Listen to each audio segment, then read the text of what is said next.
माझी लाडकी बहीण योजना. मंडळी, ज्या योजनेबद्दल मोठी चर्चा झाली, ठीक आहे, काही वादविवाद देखील झाले, पण योजना ही यशस्वी होते हे तितकंच सत्य आणि वास्तव आहे, यात कोणत्याही प्रकारची शंका नाही. आज योजनेला घेऊन आपण छत्रपती संभाजीनगरमध्ये का चर्चा करतोय, तर संबंध राज्यामध्ये सगळ्यात जास्त लाभार्थी महिला छत्रपती संभाजीनगरमध्ये आहेत. यासाठी मला असं वाटतं जोरदार टाळ्या झाल्या पाहिजेत. मोठ्या संख्येने महिला भगिनी या ठिकाणी उपस्थित आहेत आणि मला असं वाटतं त्यातले काही लाभार्थी देखील या ठिकाणी बसलेले असणार. पण एक लाभार्थी आज आपल्या बरोबर आहेत या ठिकाणी, छाया कानडे. छायाताई, आपलं खूप खूप स्वागत आणि आम्हाला आपल्या जिद्दीची कहाणी देखील ऐकून घ्यायची आहे. जिल्हाधिकारी दिलीप स्वामीजी या सगळ्या त्यांच्या रोजच्या व्यापातनं वेळात वेळ काढून ती इथं उपस्थित झालेले आहेत, आपले खूप खूप आभार. आणि स्त्री अभ्यासक स्मिता अवचार देखील या ठिकाणी उपस्थित आहेत. म्हणून मला असं वाटतं की स्त्रीचे वेगवेगळे अंतरंग तुम्ही अभ्यासलेले आहेत, पण खऱ्या अर्थाने म्हणजे असं म्हणलं जातं की स्त्रीच्या मनात नेमकं काय चाललंय किंवा स्त्रीच्या मनातलं जग काय हे कधीच कोणाला कळू शकलेलं नाही, ते देवाला देखील कळले नाही, पण त्याचा अभ्यास तुम्ही केलेला आहे. म्हणून मला असं वाटतं त्यातले वेगवेगळे पैलू आपण आपल्या बोलण्यातनं मांडू शकाल. सुरुवात मी दिलीप स्वामी सरांपासून करतोय. सर, पहिलं आपलं अभिनंदन जिल्हाधिकारी म्हणून की सगळ्यात जास्त लाभार्थी तुमच्या जिल्ह्यामध्ये आहेत. धन्यवाद. हे कसं काय शक्य झालं? आज 14 ऑक्टोबर आहे. 14 ऑक्टोबरच्या सकाळी आपण चर्चा करतोय. पहिला शासन निर्णय निघाला 28 जूनला, बरोबर. त्यात नंतर काही रिक्वायरमेंट प्रमाणे दुरुस्ती होऊन शुद्धीपत्रक वगैरे जुलैमध्ये निघालं, 7 जुलैला. जुलै, ऑगस्ट, सप्टेंबर 3 महिने. या 3 महिन्याच्या कालावधीमध्ये जवळजवळ 10 लाख लाभार्थी महिला भगिनीचे अर्ज स्वीकारणे, ते मंजूर करणे आणि त्यांना त्यांचं जे काही अनुदान आहे ते त्यांच्या खात्यावर वाटणे, हे फार कठीण काम होतं. परंतु अतिशय समाजोपयोगी योजना आणि प्रशासकीय जिद्द या धर्तीवर आपण जसं आता सुरुवातीला सांगितलं, फक्त लाभार्थीच छत्रपती संभाजीनगर जिल्ह्यात जास्त नाही आहेत, तर अंमलबजावणीमध्ये सुद्धा छत्रपती संभाजीनगर जिल्हा अव्वल आहे. आणि त्यामध्ये सर्व राज्यभरामध्ये प्रत्येक जिल्ह्यामध्ये एक मेळावा झाला आहे महिला भगिनीचा, परंतु छत्रपती संभाजीनगरमध्ये 2 मेळावे झालेत माननीय मुख्यमंत्री यांच्या उपस्थितीमध्ये, माननीय दोन्ही उपमुख्यमंत्री महोदय. सर, परीक्षेत तुम्ही 100 पैकी 100 मार्क घेतले, त्याबद्दल तुमचं अभिनंदन. लोकसेवेचा विषय होता आणि मुख्यमंत्री माझी लाडकी बहीण याच्यामध्ये ज्या बहिणीचा संसार उभा करण्याची, म्हणजे मुळातच शासन निर्णय काढताना हा उद्देश समोर ठेवला होता की महिलांना आर्थिक पाठबळ देणं, त्यांच्यातला आत्मविश्वास निर्माण करून त्यांच्या आरोग्यासाठी, त्यांच्या उद्योगासाठी, त्यांच्या व्यवसायासाठी त्यांना मदत करणे, हा शासनाचा महत्त्वाचा उद्देश या योजनेमागचा होता. आणि ते पूर्ण करण्याची मी माझ्या जिल्ह्यातल्या सर्व यंत्रणेची बैठक घेऊन, हे शासकीय काम तर आहेच, परंतु आपल्याला सामाजिक कार्य म्हणून करायचं आहे आणि ही जिद्द मी सगळ्या अधिकारी कर्मचाऱ्यांमध्ये निर्माण केल्यामुळं आपल्या या जिल्ह्यामध्ये चांगलं काम झालेलं आहे. वा. आणि मला असं वाटतं तुमच्या यशाचं व्यक्तिरूपी मूर्तिमंत उदाहरण म्हणजे छायाताई आहेत. छायाताई, बरोबर? हो.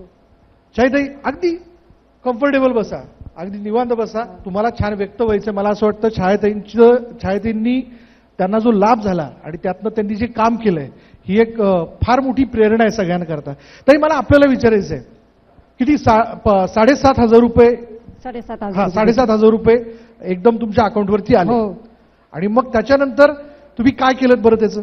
मी पार्लर शिकले होते, पण माझ्याकडे ना एक खुर्ची होती आणि आरसा होता, पण मग ते सामान नव्हतं पैसे समजा घ्यायला, तर मग हे 7,500 रुपये आले याच्या सीझनमध्ये रक्षाबंधनच्या. तर मी काय केलं, त्याच्यामध्ये काही सामान भरलं आणि पार्लरचे काही मशिनरी घेतलं, तर माझं पार्लर इतकं चालतं आता 200-300 रुपये रोज येते म्हणजे समजा.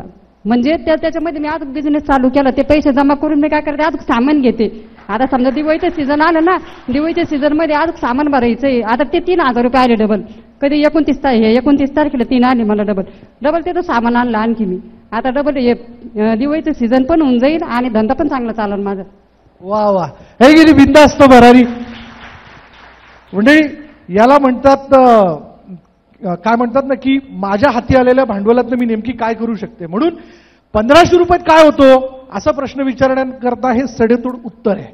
स्मिताताई, मला तुमच्याकडे यायचंय. पाहिलं आपण छायाताईंनी कशा पद्धतीने सगळं त्यांना मिळालेल्या लाभातनं काम केलं आणि आज त्यांनी किती दिवसाला किती कमवता आपण? 300-400 रुपये रोज. 300-400 रुपये रोज कमवत आहे. म्हणजे मिळालेल्या पैशाचे त्यांनी डबल केलेले आहेत. ताई, जी ओरड होते स्मिताताई सध्याला या योजनेला घेऊन, खरं तर असं व्हायला नको. त्या योजनेचा लाभ होतोय आणि लाभार्थी देखील समोर दिसत आहेत, त्यांना आपण काय उत्तर द्या? मुळात कोणतीही योजना आली की त्याच्यावरती वाद करणं हा महाराष्ट्र माणसाचा स्वभाव आहे. मराठी म्हणणार नाही, महाराष्ट्रीयन माणसाचा स्वभाव असं मी म्हणते. आणि म्हणून या योजनेबद्दल चिकार वादविवाद झालेत. 1500 रुपयात काय होतं ह्याचे वेगवेगळे आकृतिबंध पूर्ण महाराष्ट्रात आहे. म्हणजे आपण कानडेताईंच्या रूपाने इथे एक बघतो आहोत, असे अनेक आहेत. आणि म्हणून त्या वादविवादांकडे दुर्लक्ष करूयात आपण. मला असं म्हणायचं आहे की ह्या योजनेमुळे मुळात आर्थिक विकासाच्या केंद्रस्थानी कुठेतरी महिला येणं हे खूप महत्वाचं झालं. वाह वाह. आणि म्हणून आतापर्यंत म्हणजे महाराष्ट्राचा इतिहास पाहिला तर पहिलं महिला धोरण ह्याच महाराष्ट्रामध्ये तयार झालं 94ला. त्यानंतर 2001ला आलं, 2013ला तिसरं धोरण आलं आणि 2024ला चौथं धोरण आलं. पण या चारही धोरणातून जितक्या जलद गतीने महिला केंद्रस्थानी येणं हे शक्य झालं नव्हतं तितकं ह्या योजनेमुळे झालं असं मला वाटतं. आणि म्हणून मुळात स्त्रियांचं आर्थिक क्षेत्रामधलं पदार्पण किंवा त्यांना स्थान पक्क करणं हे ह्या योजनेतून खूप मोठ्या प्रमाणावर झालं. यासाठी आपण सगळ्यांचं अभिनंदन करायला पाहिजे. योजना आल्यानंतर त्यात बदलही होत आहेत. आतापर्यंत बदलही आलेत, 7 बदल आलेत आणि योजनेची व्याप्ती वाढवण्याचा प्रयत्न आणि अधिकाधिक पारदर्शकता ही येते आहे. कारण खूप मोठ्या प्रमाणावरती निधी लागणार आहे. हा निधी नेमकं काय झालंय की 1500 रुपयामध्ये एखाद्या महिलेने काहीही व्यवसाय केला नसला तरी महिलांनी ते पैसे घरातल्या कुठच्या तरी त्यांच्या गरजांवरती खर्च केले. आणि आतापर्यंतचे अनेक अभ्यास असं दाखवत आहेत की महिलांना जर मदत केली तर ते पैसे योग्य कारणासाठी त्या खर्च करतात. बरोबर. आणि म्हणून हे जे आहे ना की हे पैसे बाजारपेठेत आले. म्हणजे व्यापक पातळीवरती पुन्हा मी बघते की हे पैसे कुठे गेले तर हे पैसे त्या स्थानिक बाजारपेठेत आले आणि बाजारपेठेला एक मोठी उभारी यातून आली. महत्वाचा मुद्दा. आणि म्हणून ते त्यांनी छंदाला व्यक्त केले असंही म्हणा. म्हणजे एक मोठी टीका होते, बायकांनी काय केलं, साड्या खरेदी केल्या. बायकांनी काय केलं, त्यांच्या ज्या काही घरातल्या मुलाबाळांच्या गरजा असतील त्या पूर्ण केल्या. पण ह्या सगळ्यातून शेवटी झालं काय तर स्थानिक रोजगार, स्थानिक पातळीवरच्या दुकानांमध्ये ह्या खरेदी करायला गेल्या आणि घरामध्ये निर्णय प्रक्रियेमध्ये तिच्या हातात पैसे आले आणि म्हणून तिचं निर्णय प्रक्रियेमध्ये सुद्धा थोडासा प्रवेश झाला असं मला वाटतं. आणि म्हणून एक महत्वाची स्त्री जीवनामध्ये एक बदल करणारी महत्वाची योजना म्हणून मी या योजनेकडे बघते. म्हणजे मगाशी जे तुम्ही म्हणालात की स्त्रियांच्या मनात काय चाललंय हे कळत नाहीये. 1,500 रुपये म्हणजे पहिलं झालं की हे पैसे टिकणार नाही, दाखवलेत पण काढून घेतले जातील. बायकांनी रांगा लावल्या बँकेतनं पैसे काढायला.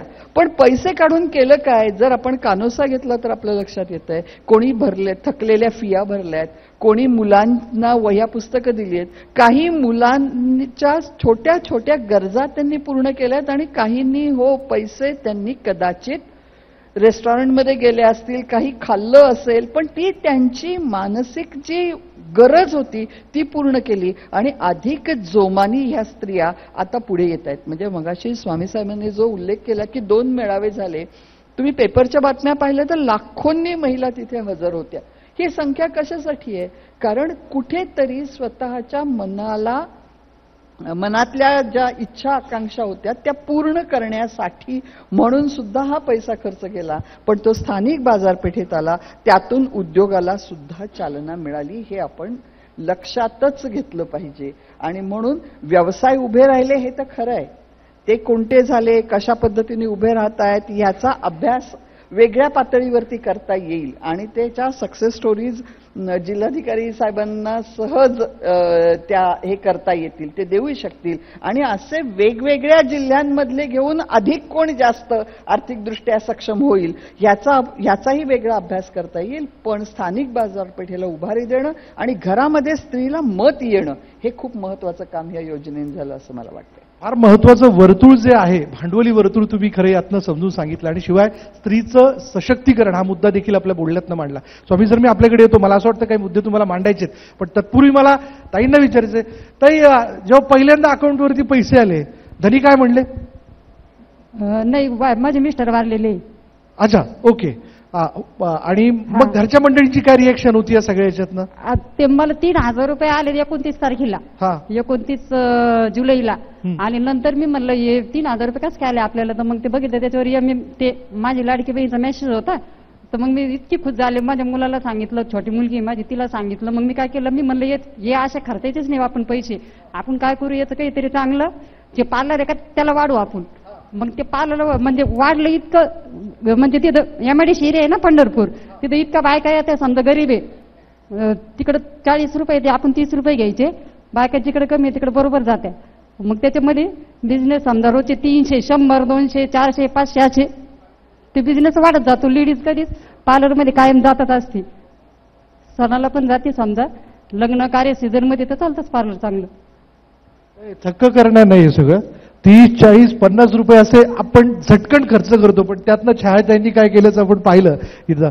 सर मला आपल्याकडे आपल्याला काहीतरी या सगळ्याच्यात काही उदाहरणं समोर ठेवायची आहेत. हे जे ताई जे सांगत होत्या त्यांची कथा, त्याप्रमाणे आम्हाला काही पत्र आलेले आहेत, वा, काही महिला भगिनींचे. बर.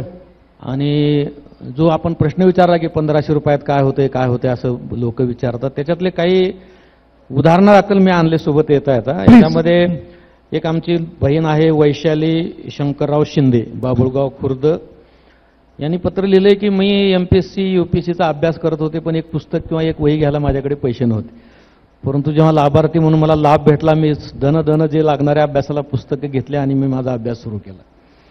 दुसऱ्या एक भगिनी आमच्या पद्माबाई उबाळे म्हणून आहेत गणोरीच्या, त्यांनी पिठाची गिरणी केली आणि त्यांचं डेली इन्कम त्यांचं या 3,000 रुपयामधून सुरू झालेलं आहे. राजश्री शेळके नावाच्या आमच्या भगिनी आहेत, त्यांनी कटलरी सामान घेऊन कटलरी सामानाचं दुकान त्यांनी सुरू केलं छोट्या प्रमाणामध्ये, आणि आता ते वाढवत चाललेले आहेत. सुलोचना काळे म्हणून आहेत, घरची मुलं दोन मुलं घरी, 2 का 3 मुलाचा उल्लेख नाही केला, पण परीक्षेची फी भरायला, शाळेची फी भरायला पैसे नसल्यामुळं मुलांना शाळेतून काढून टाकण्याचा त्या विचार करत होत्या, आणि हे पैसे अकाउंटला जमा झाले आणि त्यांनी तातडीनं फीस भरली आणि मुलांचं शिक्षण सुरू केलं. म्हणजे सामाजिक, शैक्षणिक, आर्थिक सर्व क्षेत्रामध्ये या निधीचा उपयोग महिलांचा होतो आहे. आपल्याला माहित आहे स्वामी विवेकानंदांनी म्हटलं होतं की ज्या देशामध्ये महिलांचा विकास होत नाही तो देश कधी सुधारत नाही. बाबासाहेब आंबेडकर नेहमी सांगायचे की जर महिला सक्षम झाल्या तर तो राज्य आणि ते देश, ते घर सक्षम होऊ शकतं. आणि आजही बघतो आपण जिल्ह्याची, राज्याची, देशाची जी लोकसंख्या आहे त्याच्यामध्ये 50% महिलांचा सहभाग आहे. जर महिलांना खऱ्या अर्थानं जर तुम्ही सक्षम नाही केलं, मग ते आर्थिक सक्षमता हा एक त्याच्यातला फार महत्त्वाचा विषय आहे. कारण सगळे सोंग घेता येतात पण पैशाचं सोंग घेता येत नाही. बरोबर. आणि मग पैसा किती मिळतो ह्याच्यापेक्षा तो मिळतो की नाही हा महत्त्वाचा आहे.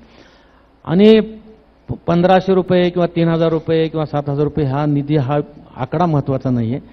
जेव्हा गरज पडते, ताण लागलेल्या माणसाला वाटीभर पाण्याचं महत्त्व असतं.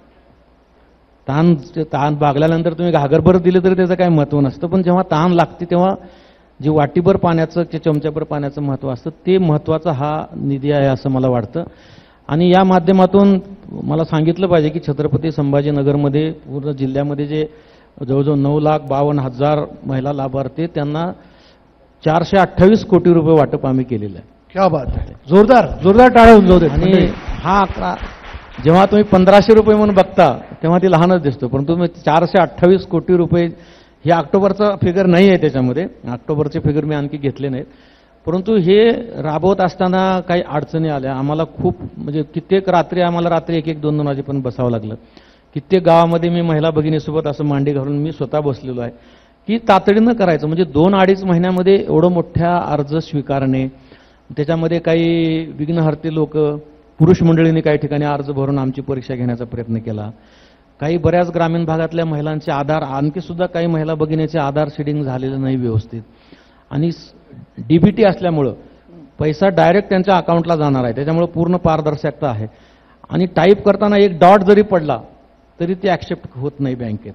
किंवा आधार कार्ड नंबर टाईप करताना एखादा चुकून 6च्या ऐवजी 9 पडला किंवा 1च्या ऐवजी 7 पडलं तरी ते अकाउंटला जात नाही.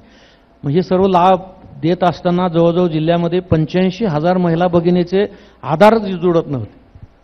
परत आमची टीम रात्रंदिवस कामाला लावली, प्रत्येक गावात कॅम्प घेतले आणि आमचे ग्रामस्तरापासून महिला बालकल्याण विभागाचे असतील, महसूलचे असतील, सगळ्या अधिकारी कर्मचाऱ्यांनी खूप मेहनत केलेली आहे. मला या निमित्तानं त्यांचं पण अभिनंदन केलं पाहिजे.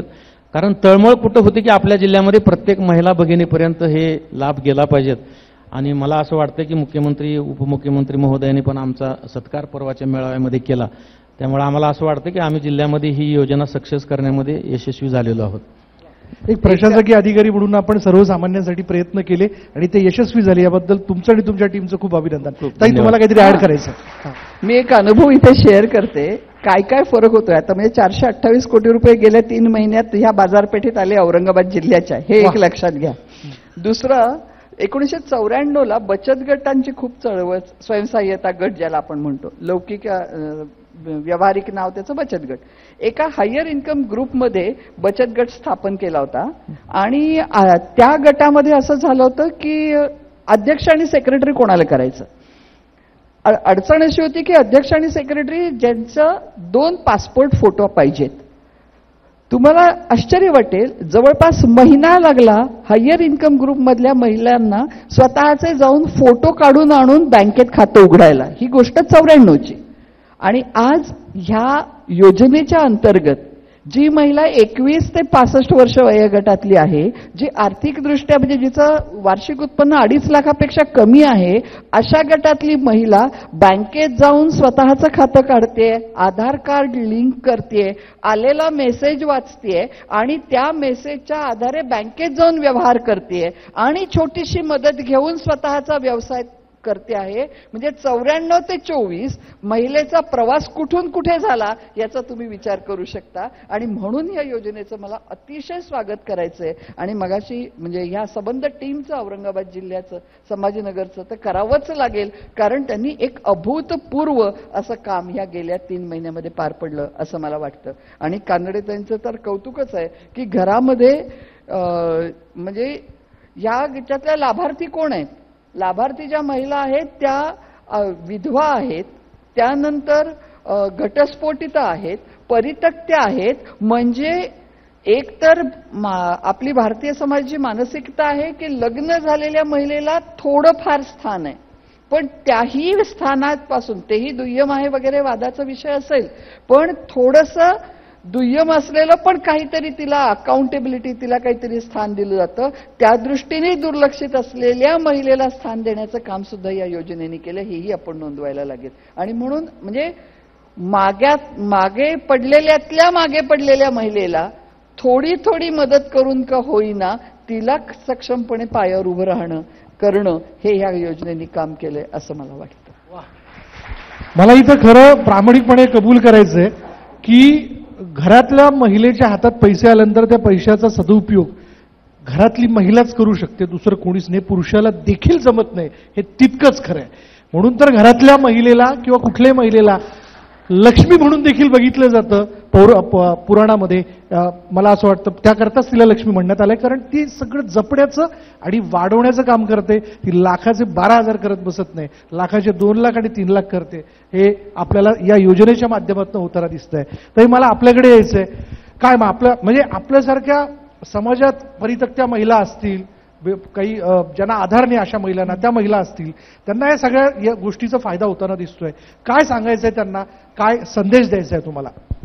सगळ्यात जास्त फायदा तर त्या गरीब आणि ते विधवा महिलाच झालेला आहे. समजा ते नवऱ्याने सोडून दिलेल्या बाया एमएडीसीमध्ये 100-200 रुपये हजेरीने जाते त्या, तर सगळ्यात जास्त त्यांना फायदा कसा झाला, त्या बाया 1 रुपया म्हणजे असं एकदम घरामध्ये एक किराणाचं जजमेंट असं त्यांचा 1000 तर तितकं चालणार. दुसरे म्हणजे कसं आहे, जास्त जर पैसे असेल तर किती खर्च करायचा, पण गरीब बाई असे 1,500 रुपये असे ते पुढच्या महिन्यासाठी जपून ठेवते, त्याच्या पुढच्या महिन्यासाठी जपून ठेवून नाही जेव्हा मला लागेल ना तेव्हा मी ते बँकेतून पैसे आले ना घराचा किराणा भरत.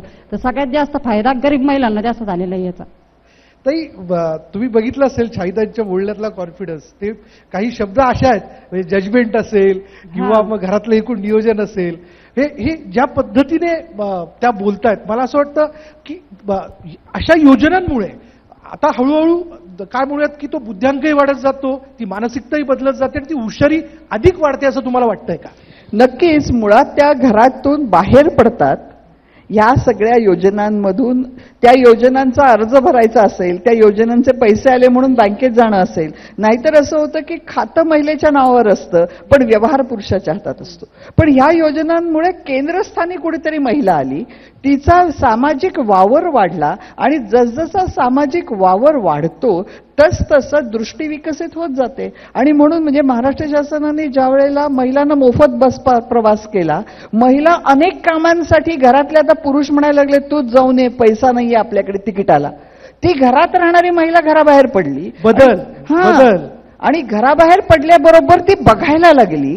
आणि ज्यावेळेला ती बघायला लागली की माझ्यासारखीच असलेली बाई पण काहीतरी व्यवसाय करते, माझ्यासारखी असलेली बाई पण कशा पद्धतीने समस्येला तोंड देते, तसं हिचं कळत न कळत, ज्याला जाणते अजाणतेपणी म्हणू शकू, तिचंही एक सोशलायझेशन होतं. आणि म्हणून या योजनेचं जर तुम्ही ध्येय पाहिलं तर आर्थिक मदत हे तर दिलंच आहे, आर्थिक सक्षमीकरण, पण सामाजिक परिवर्तन असा एक शब्द वापरलाय ज्याच्याकडे आपलं लक्ष वेधायला पाहिजे. आणि या सामाजिक परिवर्तन हे खूप मोठ्या प्रमाणावर येते, सामाजिक सरमिसळ होते आहे. आणि ह्याचे परिणाम आज आपल्याला नुसते 1500 रुपये दिले असं वाटतं, पण ह्याचे सामाजिक परिणाम आपल्याला भविष्यात दिसतील आणि ते अधिक सकारात्मक दिसतील. कारण ज्यावेळेला अशासारखे परिसंवादातून कानडेताईंसारखं उदाहरण येईल, ज्यावेळेला महिलेने स्वतःच्या घरखर्चासाठी जिनी खर्च केलेत तिच्या लक्षात येईल की एकदा मी घरखर्च करून हे पैसे संपले, ते चुकलंय माझं,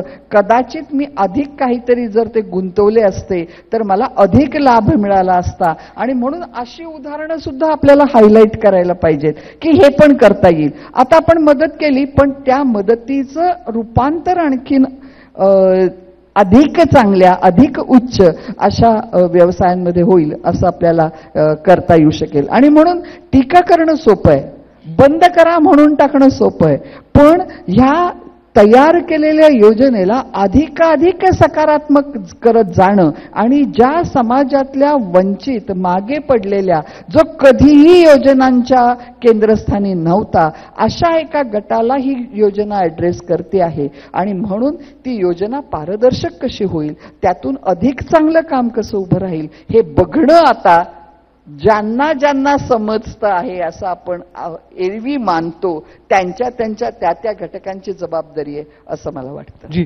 स्वामी सर, मला आपल्याकडे यायचंय, ज्यावेळेस नेते मंडळी याबद्दल बोलायला लागतात तर टीका होते की मतांसाठी म्हणून हे सगळं भांडवल केलं जातंय, पण एक प्रशासकीय अधिकारी या गोष्टीचं महत्त्व जेव्हा समजून सांगतो तेव्हा मला असं वाटतं ते पटतं.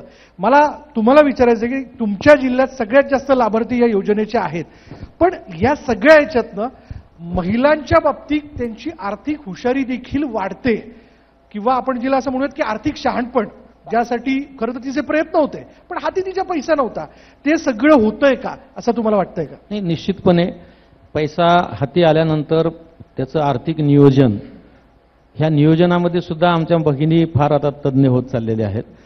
म्हणजे आमच्या बऱ्याच ठिकाणी इंटरॅक्शन पण होत आहे. पण मला ह्या निमित्तानं आपल्याला एक परत नम्रपणे सांगितलं पाहिजे की शासनाने एक वर्ष म्हणजे मागच्या 2 ऑक्टोबरला 2 ऑक्टोबर 23 ते 1 ऑक्टोबर 24 या कालावधीसाठी महिला सक्षमीकरण अभियान म्हणून एक वर्ष त्यांनी शासन निर्णय काढून घोषित केला होता.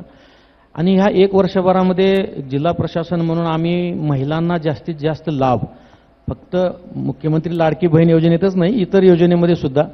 आणि परवा आम्ही एक बुकलेट तयार केलं, याच्यामध्ये आम्ही पूर्ण विभागाचा जेव्हा आढावा घेतला, तुम्हाला मला सांगायला अभिमान वाटतो की जवळजवळ 27 डिपार्टमेंटच्या 117 योजनेमध्ये जिल्हाभरामध्ये आम्ही एकूण लाभ दिलेला आहे 26 लाख लाभार्थ्यांना.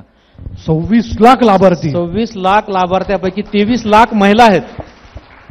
म्हणजे सर्वसाधारण ज्या योजनेचा लाभ आहे तो 26 लाख काहीतरी फिगर आहे, 26 लाखापेक्षा जास्त आहे. त्याच्यातल्या महिलांना 23 लाख म्हणजे 88% लाभ हा आम्ही जाणीवपूर्वक महिलांना दिलेला आहे. आणि खऱ्या अर्थानं आम्ही महिला सक्षमीकरण वर्ष साजरं केलं, मला हे ठिकाण नमूद केलं पाहिजे. दुसरं, आम्ही महिला भगिनीसाठी एवढ्या सगळं केल्यानंतर सुद्धा ही एक पुस्तिका आम्ही, तिचं नाव दिलं आम्ही दुरिताचे तिमिर जाऊ, दुरितांचे तिमिर जाऊ. आणि ही पुस्तिका छापून आम्ही सगळ्या गावामध्ये देतोय, ग्रामपंचायतीमध्ये. याच्यामध्ये महिला भगिनीच्या सगळ्या योजना आम्ही इन्क्लूड केल्यात, कुणाला विचारण्याची गरज त्यांना पडू नये आणि जास्तीत जास्त योजनेचा लाभ घ्यावा. आणि या लाभातून त्यांच्यातला आत्मविश्वास, एकदा कुठल्या ना कुठल्या माध्यमातून कुठले ना कुठला लाभ घेतल्यानंतर त्यांचा सगळाच आत्मविश्वास वाढणार आहे. मग तो जगण्यातला आत्मविश्वास असेल, समोर येण्याचा आत्मविश्वास असेल, कुठलेही उद्योग किंवा कुठलंही काम करण्याचा आत्मविश्वास असेल, तो त्यांच्यातला आत्मविश्वास वाढावा, त्यांचं घर पुढे जावं, त्यांच्या एका एका घराच्या माध्यमातून गाव पुढे जावं आणि गावाच्या माध्यमातून तालुका, तालुक्याच्या माध्यमातून जिल्हा आणि जिल्ह्याच्या माध्यमातून राज्य पुढे जावं, या दृष्टीनं आम्ही जिल्हा प्रशासन म्हणून काम करतो आहोत. शाळेतही जेव्हा पैशाची गोष्ट येते तेव्हा नातलगाच्या कधी कामाला येत नाही, सख्खे सुद्धा कोणी कामाला येत नाहीत. या सगळ्याच्यात तुम्ही तुमचा स्वतःचा पार्लरचा व्यवसाय मिळालेल्या सगळ्या लाभातल्या पैशातनं मोठा केला. काय म्हणजे नातलग विचारतात अशा वेळी येऊन विचारतात की तुम्ही हे कसं केलं? कुठेतरी एक असूया असतेच प्रत्येकाच्या मनात. तुमच्या मैत्रिणी तुमच्याशी गप्पा मारतात तेव्हा तुम्हाला प्रश्न विचारतात, काय बोलतात नेमक्या त्या? ते येऊन विचारते ना, नातेवाईक तर कधी उचलून पैसे देतच नसते, ते फक्त बघू बघू बघू करते. पण बघतात ते. ते लाडक्या बहिणीचे जे पैसे आले ते खरंच एकदम म्हणजे योग्य महिलांना समजा जे गरज आहे जास्त त्यांनाच, आणि मग त्याचा आपण वापर व्यवस्थित करायचा. आणि दुसरी जी बाई आहे तिला सुद्धा सांगायचा प्रयत्न करते मी, ज्या गिऱ्हाईक आहे ते पार्लरमध्ये समजा महिला, त्यांना सुद्धा सांगते की पैशाचा वापर व्यवस्थित करा, मुलांना शिक्षणाला करा. तुमचं हे जजमेंट तुम्ही समजून सांगता का इतर महिला? भाजीपाल्याचा धंदा करा, तुम्ही काहीतरी करा, रोडवरती गाड्या लावा, काहीतरी 100चे 200 रुपये करा. महिला जे आहे ते 100चे 10,000 पण करू शकतील, 100चे 1 लाख पण करू शकतील.